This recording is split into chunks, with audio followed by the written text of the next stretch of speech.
तो क्षारक जो है या बेस जिसे हम कहते हैं, एसिड और बेस की बात की थी हमने। तो क्षारक या बेस ऐसे यौगिक जो जलीय विलयन में हाइड्रोक्सिल यानी कि OH निगेटिव आयन देते हैं और OH आयन के अतिरिक्त और कोई आयन नहीं देते हैं, क्षार या बेस कहलाते हैं। दोबारा सुन लें इसको। ऐसे यौगिक जो जलीय विलयन में हाइड्रोक्सिल आयन यानी OH निगेटिव आयन देते हैं और OH आयन के अतिरिक्त और कोई आयन नहीं देते हैं, क्षारक कहलाते हैं। जैसे NaOH, अगर हम इसको जलीय विलयन में घोलते हैं, डालते हैं, तो Na और OH यानी हाइड्रोक्सिल आयन आपको मिल गया। इस तरीके से NH4OH अगर आप लेते हो, अमोनियम हाइड्रोक्साइड, तो NH4 पॉजिटिव आयन अलग हो गया और OH या हाइड्रोक्सिल आयन अलग हो जाता है। तो इस प्रकार जो क्षारक या बेस हैं, अम्ल कैसे होते हैं, खट्टे होते हैं, और क्षारक कैसे होते हैं, कड़वे होते हैं टेस्ट में अगर हम इनको देखते हैं। और इनकी प्रॉपर्टी क्या होती है, जब इनको हम जलीय विलयन में घोलते हैं तो ये क्या देते हैं हमको, हाइड्रोक्सिल आयन या OH निगेटिव आयन हमें देते हैं जलीय विलयन में। इसके समीकरण द्वारा हमने स्पष्ट कर दिया है इसको एक बार आप देख लें, समीकरण को पूरा देखने के बाद दोबारा से इसको नोट कर लें आप कॉपी में भी। वे यौगिक जो जलीय विलयन में हाइड्रोक्सिल या OH निगेटिव आयन देते हैं और OH आयन के अतिरिक्त और कोई आयन नहीं देते हैं, क्षार कहलाते हैं। NaOH रिवर्सिबल इक्वेशन है, Na पॉजिटिव और OH negative ion hydroxyl ion.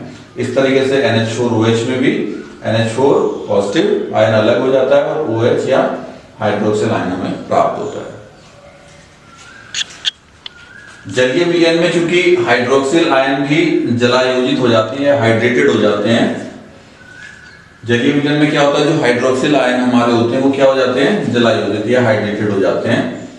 वे ऐसे क्षारक, अब इसके बाद जो बात आती है निकल के, वो ये आती है कि ऐसे क्षारक जो जल में घुलनशील होते हैं, ऐसे क्षारक या बेस जो जल में घुलनशील होते हैं, वो क्या कहलाते हैं, एल्केली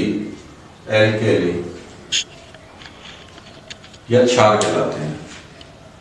बेस को हमने क्या कहा, क्षारक या बेस, और ऐसे क्षारक या बेस जो जल में घुलनशील होते हैं उनको हमने क्या कहा, एल्केली या क्षार कहलाते हैं। जैसे कास्टिक सोडा NaOH को अगर हम घोलते हैं पानी में तो ये घुल जाता है, बेस है, घुल गया तो क्या बन गया ये, इसको हमने क्या कहा, एल्केली या क्षार।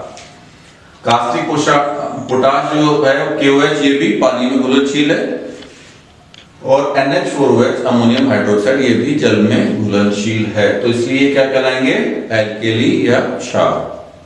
तो ऐसे बेस जो जल में घुल जाते हैं उनको हम क्या कहते हैं, एल्केली। तो एक बात और निकल के आई इसके बाद कि सभी क्षार या बेस क्या होंगे, क्षारक होते हैं। ऐसे सभी क्षारक तो होते हैं किंतु सभी क्षारक क्षार नहीं होते। सभी क्षार का मतलब जो आपके एल्केली हैं वो सभी के सभी बेस तो हो सकते हैं, लेकिन सभी बेस एल्केली नहीं हो सकते। सभी बेस जरूरी नहीं है कि घुलनशील हो, क्षार हो जाए। वो क्षार उन्हीं को कहेंगे जो जल में घुलनशील होते हैं। इसके बाद आता है क्षारक की अम्लता किसे कहते हैं, एसिडिटी ऑफ बेस। किसी क्षारक अगर वो हाइड्रोक्साइड है तो, जैसे अमोनियम हाइड्रोक्साइड, किसी क्षारक अगर वो हाइड्रोक्साइड है तो उसकी अम्लता उसके एक अणु में उपस्थित, एक मॉलिक्यूल में उपस्थित अम्ल द्वारा प्रतिस्थापनशील OH हाइड्रोक्सिल आयनों की संख्या होती है। इसका मतलब क्या हुआ, किसी क्षारक की अम्लता क्या होगी, उसके एक अणु में उपस्थित अम्ल द्वारा प्रतिस्थापनशील हाइड्रोक्सिल आयनों की संख्या होती है। जैसे NaOH, KOH, NH4OH की अम्लता कितनी होगी, 1, क्योंकि उसके एक अणु में उपस्थित अम्ल द्वारा प्रतिस्थापित होने वाले हाइड्रोक्सिल आयनों की संख्या कितनी होती है? 1 होती है इसमें। इसी प्रकार इन दोनों में जो प्रतिस्थापित होने वाले हाइड्रोक्सिल आयनों की संख्या है वो 2 होती है, तो इसकी अम्लता 2 हो गई इन दोनों की COH होल ट्वाइस और MgOH होल ट्वाइस की। इसी प्रकार FeOH होल थ्राइस और AlOH होल थ्राइस की अम्लता कितनी होगी? 3, क्योंकि इसमें प्रतिस्थापित होने वाले हाइड्रोक्सिल आयनों की संख्या 3 है। तो ये हुआ क्षारक की अम्लता। इसी प्रकार यदि क्षारक ऑक्साइड की फॉर्म में है तो उसकी अम्लता किसी एक क्षारकीय अम्ल के अणुओं की वह संख्या है जिसे उस क्षारक का एक अणु उदासीन करता है या कर देता है। जैसे CaO कैल्शियम ऑक्साइड द्विअम्लीय है क्योंकि इसका एक अणु HCl के 2 अणुओं को उदासीन कर देता है, इसलिए इसकी अम्लीयता कितनी हो गई?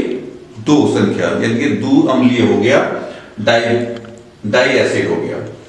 इसी प्रकार जो क्षारक की अम्लता है, अगर अब हम उसको क्षारक के अणुभार और उसके तुल्यांकी भार के पदों में निकालना चाहें तो उसका एक सूत्र है, उसको नोट कर लेंगे आप। क्षारक की अम्लता ये किसके बराबर होगी?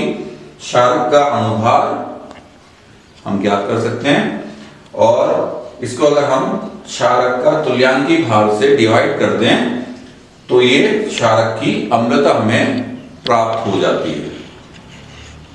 तो उम्मीद है आपको ये समझ में आ गया होगा। इसके बाद जो लास्ट टॉपिक बचता है आपका वो लवण बचता है। इसके बाद हम लवण के ऊपर चर्चा करेंगे।